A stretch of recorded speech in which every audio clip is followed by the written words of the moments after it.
दोस्तों, यह कहानी बंधन 7 फेरों का नेक्स्ट चैप्टर है।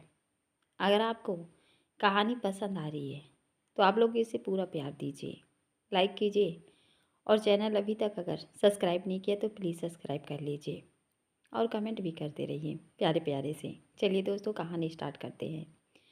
सैला कुछ बोलती उससे पहले ही राज अपनी माँ का हाथ पकड़ कहता है, यस जीजू, आंटी ने सही कहा। मम्मा, दी के कपड़े नहीं, इस वक्त छोटू की और उनकी सेहत मायने रखती है हम सब के लिए। भाभी देखिए, दी को कल से भी ज़्यादा खूबसूरत लग रहे हो। पक्का हमें जीजू की कॉफ़ी मिलेगा। आफ्टर ऑल हमारे भांजे के पापा है ही लाखों में एक। वो अर्जुन जी के गले में बाहें डाल भावुक स्वर में कहता है, जीजू, हेड्स ऑफ यू। हम बहुत लकी हैं जो आप हमारी फैमिली का हिस्सा बने। You are my idol, best जीजू फॉर एवर। अर्जुन जी राज को भावुक देख उसका हाथ पकड़ अपने पास बिठाते हुए कहते हैं, साले साहब, आप ना सहनती से जमते नहीं। चलिए, बहुत नींद हो गई, आपके सोना की। जल्दी से उन्हें उठाइए। नीलू भाभी को तो अभी किचन में जाने की परमिशन नहीं, तो हमें आपके सोना के हाथों की कॉफ़ी पीनी है। राज खड़े होकर कहता है, जो आज्ञा मुन्नी के पापा। आप लोग बातें करिए, मैं अभी आया। भरत उसके पास से निकलते हुए कहता है, अमल करना अपने बात पर, जल्दी नीचे आ जा, वरना वाज से तेरे रूम की चाबी उठाकर अभी नीलू को दे दूंगा। राज भरत को घूर कर कहता है, मेरा पीछा छोड़कर आपने बीवी बच्चों पर ध्यान दो विब्रो, वरना भाभी क्या करेंगी आपका, ये भगवान मालिक है।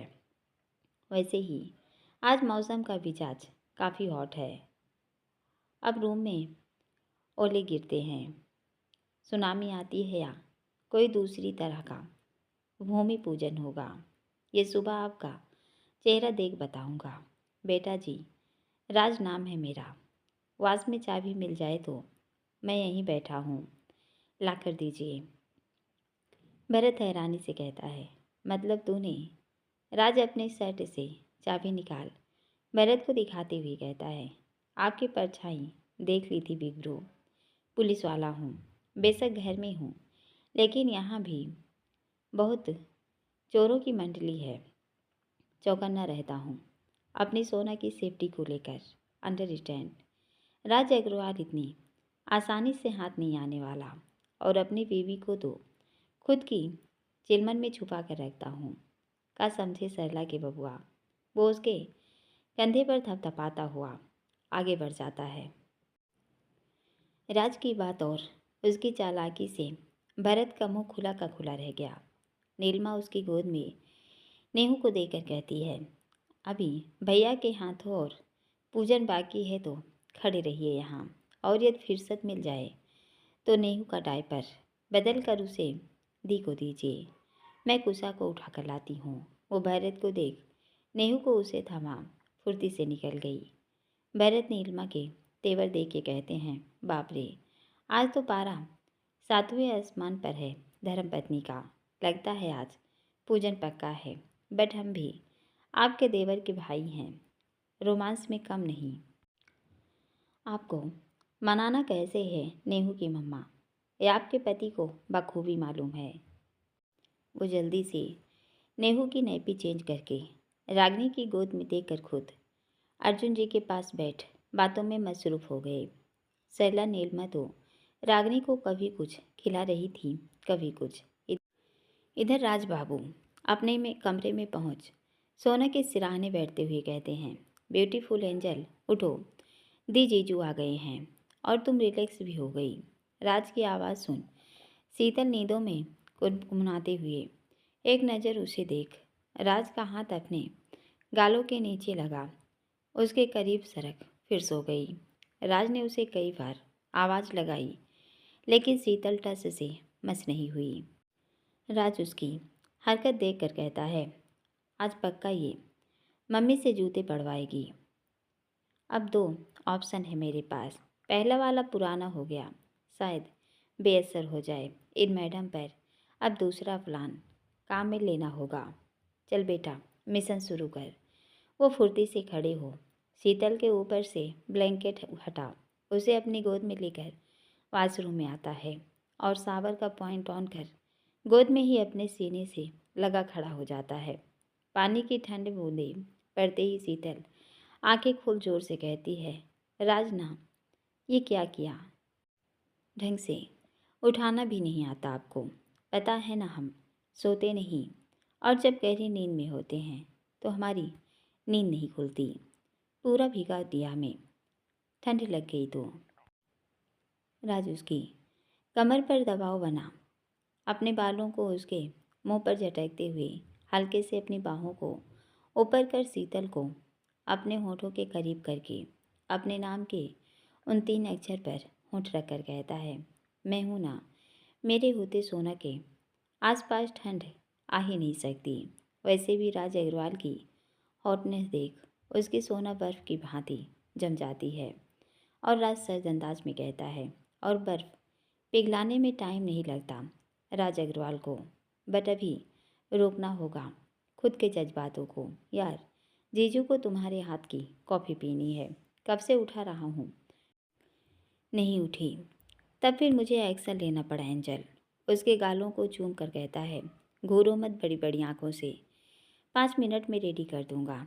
इतना बोल शावर बंद कर शीतल के साथ बाहर आता है और उसे साड़ी पकड़ा ऊपर से नीचे तक स्कैन करते हुए गहरी आवाज़ में कहता है, इसे लपेटो, बाकी मैं करता हूँ। दोनों आनन फानन में रेडी हो नीचे आते हैं। शीतल अर्जुन रागनी से मिलकर जैसे ही किचन की ओर बढ़ती है, नीलू और सरला उसकी साड़ी देख मुस्कुरा उठी। अपनी माँ और भाभी की नज़रों का पीछा करते देख राज की हवा निकल गई। कमरों के पर्दे लगे होने व डिम लाइट के कारण जल्दबाजी में रात ने शीतल की साड़ी उल्टी लपेट दी थी। सरला नीलमा को आंखों से इशारा करती हैं। उससे पहले ही राज अर्जुन की साइड से निकल शीतल के आगे खड़ा होकर कहता है, सोना चलो, मैं हेल्प करता हूँ तुम्हारी। राज की बात सुन जहाँ सरला ने अपना सर पकड़ लिया, वहीं नीलमा की तो हंसी ही नहीं रुक रही। बाकी किसी को माजरा समझ नहीं आया क्योंकि सब अपनी बातों में मशगूल थे। शीतल राज को घूरते हुए कहती है, दिमाग कहाँ है आपका? सबके सामने शुरू हो गए। राज उसका हाथ पकड़ कर कहता है, दिमाग है तभी यहाँ खड़ा हूँ, खुद से ढंग से काम होता नहीं सोना रानी, साड़ी उल्टी लपेटी है आपने। राज के इतना कहते ही शीतल का हलक सूखने लगा। वो राज को गुस्से से घूरती हुई जल्दी से अपने कदम किचन की तरफ बढ़ा, वहाँ से चली गई।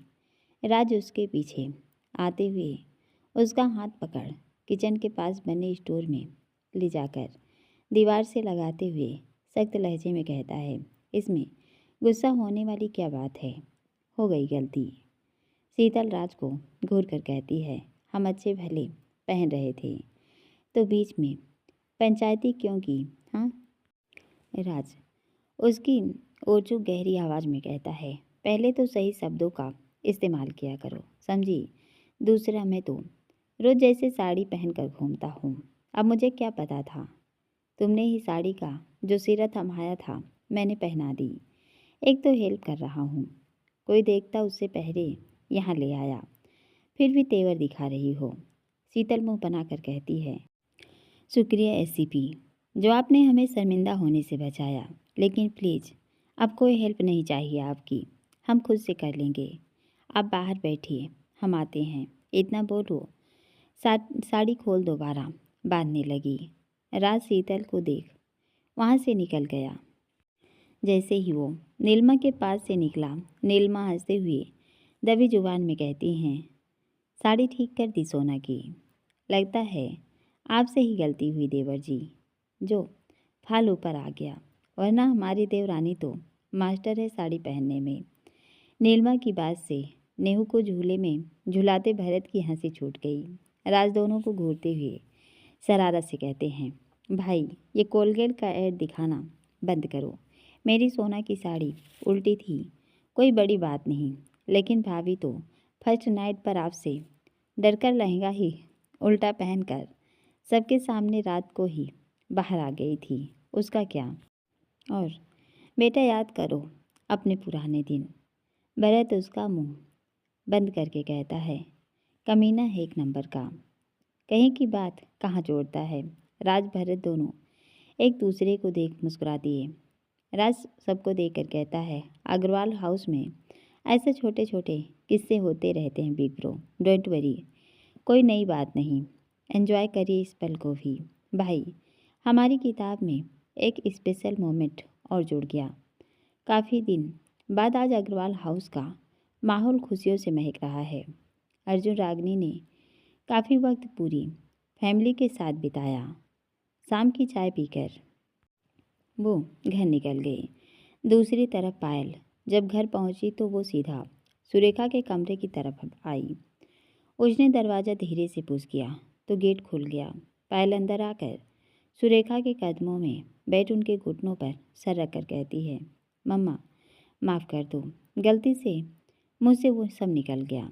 मेरा इरादा आपको हर्ट करने का नहीं था। मैं बस आपसे दिशांत की बात करना चाहती थी। मम्मा, पहली बार मुझे कोई पसंद आया है। आप ही कहती हैं ना, आप मुझे वो सब देंगी जो मुझे चाहिए। तो प्लीज़ मम्मा, मेरी शादी दिशांत से करवा दीजिए। मुझे और कुछ नहीं चाहिए आपसे। मम्मा, अपनी बेटी की झोली में उसका प्यार डाल दीजिए ना। सुरेखा पायल को इतना भावुक देख गंभीर आवाज़ में कहती हैं, क्या वो लड़का भी तुम्हें पसंद करता है? सुरेखा की बात सुन पायल उनकी तरफ देख धीरे से कहती है, मम्मा वो मैं उन्हें मना लूँगी, पहले आप हाँ करिए। पायल की बातों को सुन सुरेखा के चेहरे पर एक साथ कई भाव तैर गए। वो मन ही मन कुछ देर अपनी उधेड़ बुन में लगी रही। अचानक से उसके चेहरे पर सातिर मुस्कान तैर गई। वो अपने मन में कयास लगाकर कहती है, अच्छा अब तुम और तुम्हारी बेटी कहीं के नहीं रहोगे। सुरेखा गोयल अब वो दाव खेलेगी जो तुमने सोचा भी नहीं होगा। भरे समाज में तुम्हारी इज्जत का तमाशा बनने वाला है। तुम्हारी बेटी ताउम्र कुंवारी रहेगी। न उसे करण मिलेगा, न वो बिना खानदान का सिर्फ हीरा लड़का। ऊपर से अर्ध सुहागन बन वो कहीं की नहीं रहेगी। हल्दी मेहंदी सब उस डॉक्टर की लगेगी, लेकिन फेरे नहीं। वो पायल को देख एक तीर से दो शिकार। पायल बेटा, जब वो डॉक्टर तुझे चाहता ही नहीं तो मेरी टेंशन खत्म। वैसे भी मुझे उस लड़के में कोई इंटरेस्ट नहीं, लेकिन तूने ये कहकर मेरा मन खुश कर दिया कि वो तुझे नहीं चाहता। अरे जब बैठे बैठाए उस लड़के को चारों ओर से सब कुछ मिल रहा है, ऊपर से ये शादी करके अक्षत के एहसानों का बदला भी चुका देगा, तो वो किसी और में इंटरेस्ट क्यों लेगा? लेकिन अब बारी सुरेखा के हाथ में है। वो पायल का सर सहलाते हुए कहती है, बेटा लगता है वो डॉक्टर मजबूरी में आकर न चाहते हुए भी अपने प्यार की बलि देकर उस अंकिता से शादी कर रहा है, ताकि अक्षत के एहसानों का बदला चुका पाए। इसलिए वो तेरा प्यार एक्सेप्ट नहीं कर रहा, लेकिन तुझे मैं एक मौका और देती हूँ, तू उसे राजी कर, नहीं तो मैं बात करूँगी उससे। चल अब खाना खा, पूरा चेहरा मुरझा गया है। पायल सुरेखा की बात सुन खुशी से चहकते हुए कहती है, मम्मा लव यू, मुझे पता था आप मेरी हेल्प ज़रूर करेंगी। सुरेखा सातिर मुस्कान लेकर कहती है, पायल तुझे मेरी एक शर्त माननी होगी। पायल तपाक से कहती है, बोलो मम्मा। सुरेखा उसका हाथ अपने सर पर रखकर कहती है, तो ये बात अभी न अपने पापा को बताएगी न करण को, समझी? पायल खुशी से उतावली होकर कहती है, पक्का प्रॉमिस मम्मा, जैसा आप चाहेंगी वैसा होगा। वो उनके गले लग कर के लव यू मम्मा। सुरेखा पायल को अपने अंक में समेट मुस्कुरा दी। पायल खुशी से चहकती हुई अपने कमरे में आती है और फ़ोन उठाकर, हेलो, एक गुड न्यूज़ है, मेरी मम्मा राजी हो गई। सामने वाला शख्स पायल की बात सुन शॉक्ड रह जाता है। मेरी मम्मा डॉक्टर दिशांत के साथ मेरी शादी के लिए राजी हो गई। पायल की बात सुन सामने वाला शख्स हैरानी से कहता है, व्हाट? मतलब ये पासा एकदम से कैसे पलट गया? पायल मुस्कुरा कर कहती है, शौक लगा ना। मुझे भी एक पल मम्मा के अचानक से राजी होने पर शौक लगा था, लेकिन ये सच है। वो क्या है ना, मैंने घर आकर एक बार और उनसे रिक्वेस्ट की। लाडली बेटी हूँ मैं उनकी। शायद मेरी आंसू देख पिघल गई। उन्होंने मुझे दिशांत को मनाने का एक मौका और दिया है, लेकिन मेरी समझ में ये नहीं आ रहा मैं उन्हें मनाऊं कैसे। आई मीन डॉक्टर दिशांत से कहाँ कब और कैसे मिलूं? आपको सब पता है। वो मुझसे बात करना तो दूर मेरी तरफ देखते भी नहीं। प्लीज़ आप उनसे मेरे लिए एक बार बात करिए ना, हेल्प करिए मेरी। सामने वाला शख्स गंभीर आवाज़ में कहता है, जब तुम्हारी मम्मा एग्री हो गई तो अब सारा मसला ही हल हो गया है ना। तो तुम उनसे ही पूछो आगे तुम दोनों को करना क्या है, क्योंकि जहाँ तक मैंने तुम्हारे मुंह से उनकी तारीफ सुनी है, I think she is very smart and better than me. इसलिए अब मैं तुम्हारी कोई हेल्प नहीं कर सकता। आइंदा से मुझे कॉल करने की ज़रूरत नहीं। और इतना बोल फ़ोन काटते ही उसके चेहरे पर मुस्कान गहरी हो गई। वो अपना फ़ोन चूम कर कहता है, यस मिशन सक्सेसफुल। जैसा अंदाज़ा था वही हुआ। वैसे भी ये लड़की एक्टिंग गजब की करती है। अब देखना यह है कि मिसेज गोयल का सातिर दिमाग आखिर सोचता कहाँ तक है। वो शख्स गंभीर आवाज़ में कहता है, कमाल की बात तो ये है कि मिसेज गोयल एक बार की नानुकुर के बाद ही अपनी बेटी के रिश्ते के लिए राजी हो गई, जिनके लिए ऊंचा खानदान, प्रॉपर्टी, रुतबा, ये सब चीज़ें मायने रखती हैं। वो अपना स्टेटस सिंबल छोड़ उस लड़के को अपना दामाद बनाने को तैयार हैं, जो एक अनाथ है, जिसके माँ बाप खानदान का कोई अता पता नहीं। ये बात कुछ हजम नहीं हुई। ज़रूर इनके दिमाग में कुछ उलूल जुलूल फितूर घूम रहा है। बेटा जी, दाल में ज़रूर कुछ काला है। वो ज़ोर से हंसते हुए कहता है, यहाँ दाल के साथ धनिया मिर्ची सब काले हैं। थोड़ी देर यहाँ से वहाँ घूम पायल की बातों में उलझा वो शख्स सोफे पर बैठ कुछ सोचते हुए अपने आप से कहता है, जहाँ तक मेरा अनुभव कहता है, इस बार ये अपने हाथ से इतना सुनहरा मौका किसी कीमत पर नहीं जाने देंगी। अंकिता और उसके पापा से बदला लेने का इनके पास ये गोल्डन चांस है। मिसेज गोयल डॉक्टर मित्तल को नीचा दिखाने के लिए ज़रूर कुछ घटिया हरकत करेंगी, बट नो प्रॉब्लम। चलने दो इन्हें अपना कमीना दिमाग। आखिर देखते हैं ये कितनी हदें पार कर नीचे गिरती हैं। सुरेखा जी, चाहे कितनी भी तिकड़म लगा लो, लेकिन जो आपके सामने खड़ा है उसकी आंखों में आप धूल नहीं झोंक सकती। बरसों पहले जो आपके साथ हुआ वो आपके अतीत का हिस्सा था, लेकिन आज वर्तमान की हकीकत ये है कि आपके दोनों बच्चों की तकदीर में उनका सच्चा प्यार लिखा है, और मेरे होते अब उन्हें कोई जुदा नहीं कर सकता। माना दिशांत चाह कर भी अपनी फीलिंग दबा रहा है, और पायल के लिए उसकी आंखों में मोहब्बत देखी है मैंने। अब हर हाल में जैसे भी हो, लेकिन शादी तो अंकिता करण पायल दिशांत की ही होगी। आपको मैं अपने घटिया मकसद में कभी कामयाब नहीं होने दूंगा। मेरा जो टारगेट है वो पूरा हो जाए, बाकी मुझे आपकी इमेज से कोई मतलब नहीं। अगर आपने अंकिता और उसके पापा को चोट पहुंचाने के लिए कुछ भी गलत तरीका इस्तेमाल किया तो मैं आपको छोड़ूंगा नहीं, क्योंकि कभी कभी सच को झूठ और झूठ को सच बनाना पड़ता है। और जब मोहब्बत सच्ची और पाक हो तो दो प्यार करने वालों को तो कयामत भी मिलाकर रहती है। तो आप तो इस धरती का एक साधारण बूंद हैं। आप उन्हें अलग नहीं कर पाएंगी। वादा करता हूँ खुद से, आपके बुने जाल में अगर मैंने आपको ही नहीं फंसा दिया तो बंधन फैमिली मेरा नाम बदल देना। तो मन ही मन कुछ प्लानिंग कर मुस्कुराता हुआ फ़ोन लेकर रूम से बाहर निकल जाता है।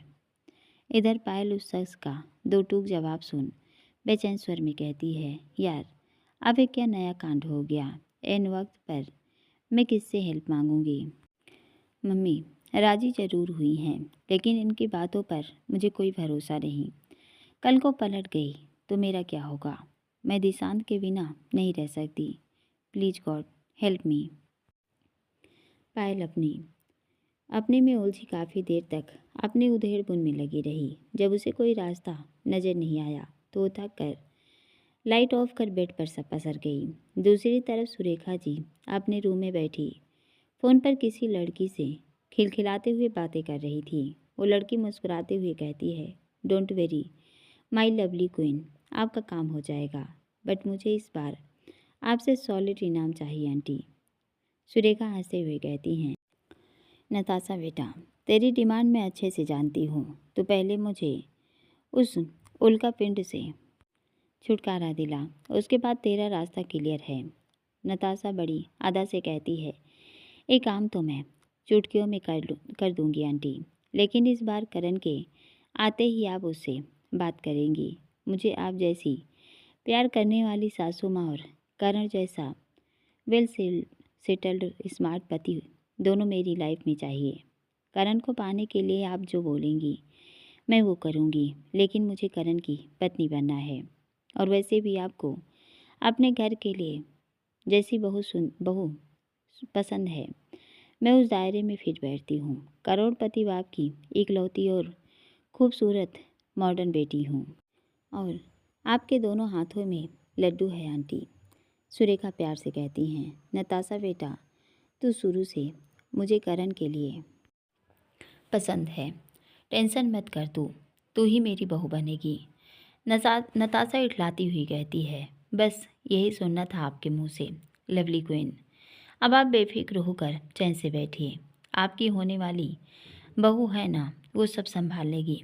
वैसन करण तो फंक्शन में आएगा ही आंटी, तो क्यों ना अपने प्लान को अंजाम देने के बाद आप उसी फंक्शन में मेरी और करण की सगाई की अनाउंसमेंट कर दें। सुरेखा हंसते हुए कहती हैं, इतनी उतावल अच्छी नहीं बेटा। करण के पापा को इस रिश्ते के लिए मनाना टेढ़ी खीर है। एक बार उसकी ट्रेनिंग खत्म हो जाए फिर हम तसल्ली से बात करेंगे। अभी मैंने जो बोला है तो उस पर ध्यान दे। और हाँ, अपनी होने वाली बहू के लिए मैं फंक्शन में पहनने के लिए ड्रेस भेज दूँगी, साथ ही ड्रेस के अकॉर्डिंग पूरी एसेसरीज तुझे वही पहन कर आना है, ठीक है। नताशा खुशी से कहती है, thank you so much aunty, love you, bye. इतना बोल फ़ोन रखती है और करण की पिक निकाल उसे चूमते हुए कहती है, एसडीएम साहब बड़ी बेसब्री से इंतज़ार है आपकी बाहों का हार पहनने का। मिलते हैं आपके फार्म हाउस पर बहुत जल्द। काफ़ी दिन हो गए आपकी एक झलक तक नहीं देखी। बहुत सब्र कर लिया, अब सीधा मंडप में हाथ थामे फेरे लेंगे। नताशा अपने बालों को झटकती इटलाती हुई अपनी गाड़ी की चाबी उठाकर बाहर निकल जाती है। नताशा से बात कर सुरेखा बुरा सा मुंह बना कुटिल मुस्कान चेहरे पर ओढ़कर कहती हैं, मेरे करण से शादी के सपने देख रही है पागल लड़की। क्या मैं इसे जानती नहीं जो मुझे झांसे में ले रही है। इसका चाल चलन, इसके कारनामे सबसे अच्छी तरह वाकिफ हूँ मैं। मेरी छोड़ो, समाज के हर व्यक्ति की जुबान पर इसके बाप और इस लड़की के काले कारनामों के किस्से हैं। इनसे गोयल खानदान का रिश्ता जुड़ेगा। माई फुट, मेरे करण की जूती के बराबर नहीं ये लड़की। इसे बहू बनाना तो दूर, मैं इसकी परछाई तक नहीं पड़ने दूँ अपने करण पर। मेरा काम निकाल दे, बस इतना मतलब है मुझे। उसके बाद इसे दूध में से मक्खी की तरह निकाल फेंकूंगी। दिन में सपने देख रही है करण से शादी के। अरे मेरे करण की दुल्हन होगी, बिल्कुल उसके जैसी शांत समझदार, पढ़ी लिखी, खूबसूरत और संस्कारों की खान।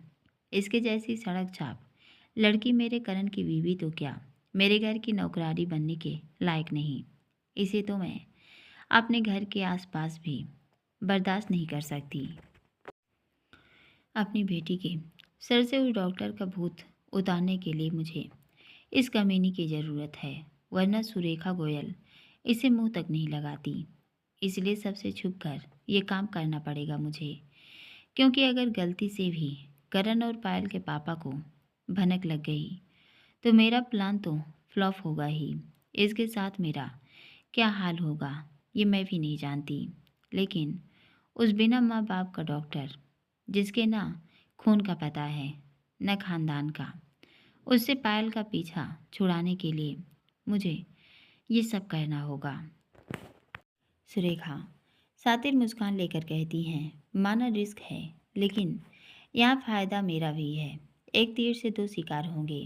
पहला, पायल को उस डॉक्टर से हमेशा के लिए मुक्ति मिल जाएगी। दूसरा, अक्षत को जब उस डॉक्टर के काले कारनामे पता चलेंगे तो भरे मंडप से वो अपनी बेटी को ले जाएंगे और एक बार फिर उनका अपनी बेटी की शादी का सपना ना सिर्फ अधूरा रह जाएगा, बल्कि आधेरी दुल्हन से शादी भी कोई नहीं करेगा। जो दशा उन्होंने बरसों पहले मेरी की थी, वही जब खुद भुगतेंगे तब उन्हें एक बाप और बेटी का दर्द कैसा होता है उसका एहसास होगा। और पिछली बातों को याद कर एक बार फिर से सुरेखा अपने अतीत में खो गई। अर्जुन रागिनी के जाने के बाद राज को किसी काम से ड्यूटी निकालना पड़ा तो वो शीतल के साथ शॉपिंग पर नहीं जा पाया। इधर महेश्वरी भवन में सुमन और वर्षा अपनी अपॉइंटमेंट के अनुसार टाइम से पार्लर चली जाती हैं। वर्षा ने पहली बार सुमन जी का भी थोड़ा सा लुक चेंज करवा दिया। हेयर स्टाइल चेंज होते ही उनका रूप और खिल गया। हेयर ड्रेसर वर्षा को देखकर कहती है, मैडम आप एक बार अपनी मदर इन लॉ का हेयर स्टाइल चेक कर लीजिए। वर्षा जैसे ही मिरर से सुमन जी को देखती है, वो अपनी सीट से उछल कर कहती है, वाह mama, you looking so beautiful. Ma'am thank you so much, आपने तो मेरी मम्मा को चेंज ही कर दिया। वो जल्दी से सुमन जी की एक पिक खींच शीतल सेजल सौर को भेजती है। सुमन जी हिचकिचाते हुए कहती हैं, वर्षा ये कहाँ भेज रही हो फ़ोटो। वर्षा उन्हें साइड हक करके धीरे से कहती है, डोंट वेरी, पापा को डायरेक्ट दर्शन देना मम्मा। अभी तो आपके चहेते दामाद देव जीजू और एसीपी साहब को आपके दर्शन करवा दें। उन्हें भी तो पता चले कि वो कितनी हॉट एंड ब्यूटीफुल लेडी के दामाद हैं। उन्हें भी पॉजिटिव फीलिंग आने दीजिए। सुमन हंसते हुए, तू पागल है क्या वर्षा, ऐसी बचकानी हरकतें करना बंद करो। जल्दी से अपना काम करवा कर फ्री होकर बाहर आ। मैं वेटिंग एरिया में हूँ, तू आए जब तक सेजल शीतल से बात कर लूँ। वर्षा मुस्कुरा कर कहती है, ओके मामा, आप चलिए, मैं आधे घंटे में आती हूँ। सुमन जी ने बाहर आते ही सेजल को कॉल लगाया। सेजल उस वक्त कृष्णा जी के रूम में आराम कर रही थी। फ़ोन की रिंग बजते ही कृष्णा जी, जो सेजल के सोने के बाद हमेशा की तरह पत्रिका पढ़ रही थी, वो फुर्ती से फ़ोन उठाकर देखती हैं तो स्क्रीन पर फ्लैश होते मम्मा को देख वो तुरंत फ़ोन उठाकर कहती हैं, नमस्ते सुमन जी, इतनी दोपहर में कॉल किया, सब ठीक तो है ना। सुमन जी धीरे से कहती हैं, सब ठीक है समझन जी, इस समय फ्री थी तो सोचा सेजल का हाल चाल पूछ लूँ। और हल्की मुस्कान लेकर कहती हैं, बट आपने फ़ोन उठाया तो पता चल गया सेजू आपके पास सो रही है। कृष्णा जी हल्की मुस्कान लेकर कहती हैं, वो देव घर पर नहीं है और निशु आज लंच से घर पर है। ऐसे में ऊपर की फ्लोर पर मैं अकेले सेजल को नहीं छोड़ती। देव रहता है उसके साथ तो मुझे टेंशन नहीं, लेकिन अकेले इस हाल में ये सीढ़ियाँ उतरे मुझे ठीक नहीं लगता। अभी आधे घंटे पहले ही सोई है। सुमन चिंतित स्वर में कहती हैं, कृष्णा जी सेजू ठीक तो है ना, उसे ज़्यादा चक्कर वॉमिटिंग तो नहीं हो रही।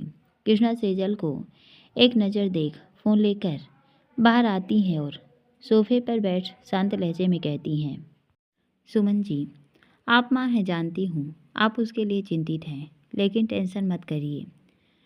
टच वुड मेरी बच्ची को कोई तकलीफ़ नहीं, कोई नखरे नहीं है सेजल कि सुमन जी, वो सब थोड़ा थोड़ा खाती है, भले ही उसे पसंद हो या नहीं। अंकिता के पास सेजल का कल का अपॉइंटमेंट है। कल 10 बजे देव और मैं उसके साथ हॉस्पिटल जाएंगे। वैसे भी रोशनी को इस मंथ से 3-4 दिन अंकी की निगरानी में रहना पड़ेगा, सुमन जी बेचैन स्वर में कहती हैं। आप जानती हैं ना सुमन जी, रोशनी की डिलीवरी में कॉम्प्लिकेशन है। आज सुबह से उसे हल्की क्लोटिंग हो रही है। अंकिता ने घर आकर इंजेक्शन और मेडिसिन भी दिया है, लेकिन अभी आराम नहीं मिला। एक किसी काम से जयपुर गए हैं। शाम को आते ही उसे आज रात नहीं तो कल एडमिट करेंगे। परसों अक्षत भाई साहब भी आ जाएंगे, तो कोई टेंशन नहीं। घर की बात है तो प्राइवेट रूम वगैरह सब बुक्ड हैं।